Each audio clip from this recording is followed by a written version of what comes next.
Hello student, welcome to Equator Academy Dehradun. और मैं आप लोग के लिए फिर से लाया हूँ पार्ट 4, जो हम लोग चलते आ रहे हैं कि भाई क्या नया जो सिलेबस है उसके अकॉर्डिंग जो है आपको तैयारी अभी से शुरू कर देनी चाहिए नोटिफिकेशन का बिना किए इंतज़ार, क्योंकि आपका पेपर है 18 जून को।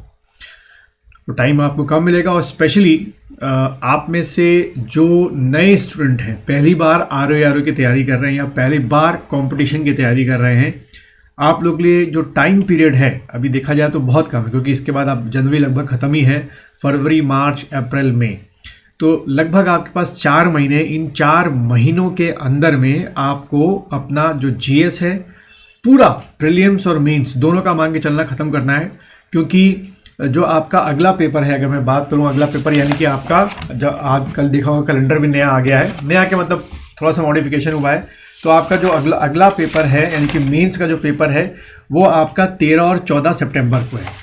तो देखा जाए तो आपको जो तैयारी करने का मेंस के लिए टाइम मिलेगा वो जुलाई अगस्त सिर्फ 2 महीने मिलेगा। 2 महीने में आपको जीएस के 200 क्वेश्चन तैयार करने हैं, हिंदी अपनी तैयार करनी है और अपनी ऐसे का पेपर तैयार करना है। चलिए, तो ये बात अलग हो गई। दूसरा, पैटर्न चेंज हो चुका है, यकीन कीजिए। आरटीआई के थ्रू जवाब मिला है, तो वो झूठ जवाब तो होगा नहीं। चलिए शुरुआत करते हैं मैथ्स और रीजनिंग का जो सिलेबस दे रखा है। अगर आप देखें तो कुछ इस तरीके का आपका जनरल स्टडीज एप्टीट्यूड का टेस्ट है। मैंने बताया था कि आपका 100 क्वेश्चन किसके आएंगे, आपके जीएस के आएंगे प्रीलिम्स में, और 50 क्वेश्चन सेक्शन बी या पार्ट बी जो है आपका क्या आएगा, 50 क्वेश्चन जो है आपके रीजनिंग और मैथ्स से आएंगे। अगर आप इसको पढ़ें कि जो रीजनिंग और मैथ्स के कौन कौन से चैप्टर्स हैं, तो थोड़ा बहुत क्लियर होता है, जैसे कि verbal, non verbal type including question analogy, similarity, difference, space visualisation, problem solving, analysis, judgement, decision making, visual memory, discrimination, observation, relationship concepts, ठीक है, जो ब्लड रिलेशनशिप होते हैं, अर्थमेटिक रीजनिंग भी आएगी। ठीक, तो इसमें थोड़ा सा अगर मैं जो नए स्टूडेंट्स हैं उनकी बात करूं तो वो समझ नहीं पाते हैं क्या क्या चैप्टर्स हो सकते हैं। आप में से आधे तो स्टूडेंट वही होंगे जो अभी अपर लोअर और अभी जो आपके वीडियो के स्टूडेंट होंगे या पटवारी के स्टूडेंट होंगे, सब लोग इसमें अपेयर होंगे। तो कंपटीशन बच्चों देखो बहुत टफ है। तो इसके लिए रीजनिंग और मैथ्स के लिए ये 50 क्वेश्चन, तो देखो यहाँ मैं 2 लोगों को मान के चलता हूँ स्टूडेंट, 2 तरीके के। एक आपके जो स्टूडेंट हैं, हम कह लेंगे S1 स्टूडेंट, जिनका एजुकेशन जो बैकग्राउंड है वो नॉन मैथमेटिक्स है, यानी कि उनके पास मैथ्स जो थी वो क्लास 10 तक ही थी, उसके बाद नहीं थी। और एक जो आपका S2 स्टूडेंट है, उसके बाद जो मैथमेटिक्स है 11th में भी थी, 12th में थी ही, ग्रेजुएशन भी थी।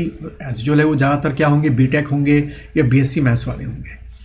तो जो S1 स्टूडेंट हैं, कह सकते हो बायो ग्रुप वाले हो सकते हैं। भाई एस्टेट कौन हो सकते हैं, या तो आप बायो ग्रुप वाले होंगे, या तो आप आर्ट साइड के ग्रुप वाले होंगे, या तो आप कौन होंगे, कॉमर्स के ग्रुप वाले होंगे। ठीक है, तो ये जो पेपर सामने आपके दिख रहा है, ये आप S1 स्टूडेंट वाले के लिए बड़ा हर्डल है। मेरे हिसाब से अगर आप 50 में से आउट ऑफ 30 प्लस क्वेश्चन भी सही करके आते हैं तो दैट इज सफिशिएंट कि आप प्रीलिम्स क्वालिफाई कर सकते हैं। क्योंकि दूसरी तरफ जो ये S2 स्टूडेंट वाले हैं, इनकी बहुत अच्छी मैथमेटिक्स होती है।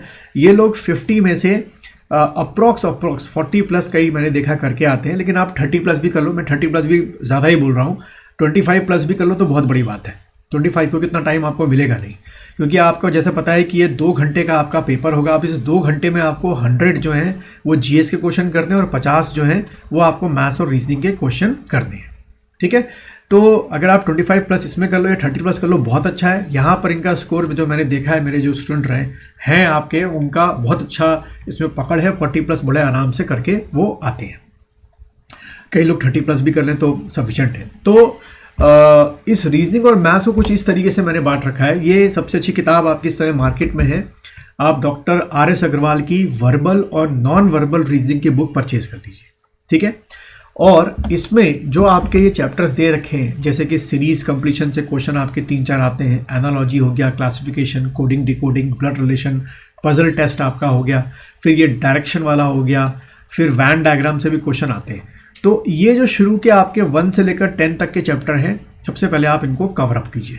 फिर ये थोड़े बहुत आपके स्टेटमेंट आर्गुमेंट, क्योंकि देखो आप में से लगभग 90% स्टूडेंट ऐसे होंगे जो RO के साथ साथ लोअर PCS में भी बैठेंगे और उसके बाद अपर PCS में भी बैठेंगे।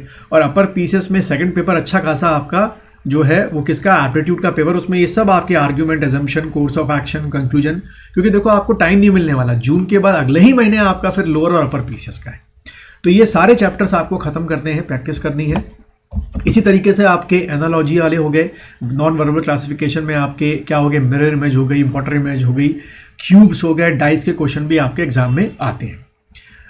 मैं जनरल स्टडीज़ ही पढ़ाता हूँ, तो पर्टिकुलर इसके अंदर से भी कौन कौन से सब चैप्टर्स हो सकते हैं मैं उसमें इतना आप लोगों को गाइड नहीं कर पाऊंगा, लेकिन ये मोटे मोटे चैप्टर्स आप लोग पढ़ सकते हैं। आप जो लोग मैथ्स और रीजनिंग पढ़ाते हैं आप उनसे ऑनलाइन पढ़ सकते हैं, या जो कोचिंग इंस्टीट्यूट्स पढ़ाते हैं यहाँ पे, चाहे आप हल्द्वानी से हो चाहे आप देहरादून से हो, तो वहाँ पे आपको मिल जाएंगे। लगभग 1 महीने का इसका कोर्स होता है, क्योंकि 1 महीने में आपको कॉन्सेप्ट सारे समझा देंगे। मेन जो होता है वो आपके प्रैक्टिस के बेसिस पर होता है। मेरे यहाँ सिर्फ जनरल स्टडीज़ का ही कोर्स अवेलेबल है, इसका नहीं है, इसलिए मैं ज़्यादा इसके इन डेप्थ जाके बात नहीं कर सकता हूँ। हाँ, लेकिन आपको मैं थोड़ा सा डायरेक्शन दे सकता हूँ कि आपको अगर बुक्स परचेज करनी है तो कौन सी आप बुक परचेज करें। अब अगर हम मैथ्स की बात करें तो मैथ्स के लिए भी आपकी डॉक्टर RS अग्रवाल की ही इस समय सबसे बेस्ट बुक चल रही है, और इसमें आपके चैप्टर नंबर 1 से, यानी कि नंबर सिस्टम से शुरू करते हुए SCF LCM से लेकर आपका कंपाउंड इंटरेस्ट, ठीक है, ये वाला आप खत्म कर लेना। और एक आपका एरिया और वॉल्यूम, कैलेंडर के भी क्वेश्चंस आते हैं, क्लॉक्स के भी आते हैं, बट पहले ये खत्म करो उसके बाद इसमें आना, ठीक है। तो इस तरीके से आप जो है अपना एप्टीट्यूड मैथ्स वाला भी, अर्थमेटिक भी खत्म कर लेंगे, और इसी तरीके से आप अपना रीजनिंग का भी खत्म कर लेंगे, ठीक है। तो फिर से मैं बोलूँगा कि जो नॉन मैथमेटिक्स वाले स्टूडेंट हैं आप लोग कोशिश कीजिए कि आप कितना आउट ऑफ 50 जो है 25 प्लस या 30 प्लस आप करके आएँ, और जो मैथ्स वाले स्टूडेंट हैं मुझे पूरी उम्मीद है कि आप लोग 35 प्लस या 40 प्लस तो आराम से करके आते हैं। आप अपने स्ट्रेंथ जो है किधर किधर रखिए, GS की तरफ रखिए। अगर आपको ये वीडियो अच्छा लगा है तो इसको शेयर कीजिए, लाइक कीजिए, और अगर आपको मेरा जनरल स्टडीज़ का कोर्स परचेज करना है, जो कि कॉम्बो कोर्स मैंने बना रखा है, जो कि आपके ROR के लिए भी, प्रीलिम्स और मेंस के लिए, दोनों के लिए एफिशिएंट है, लोअर PCS प्रीलिम्स के और अपर PCS प्रीलिम्स के लिए एफिशिएंट है। इसको लेके आपको अगर कोई भी क्वारी करनी है तो ये मेरा व्हाट्सएप नंबर है, आप इस व्हाट्सएप नंबर पर कोई भी क्वारी मुझसे कर सकते हैं।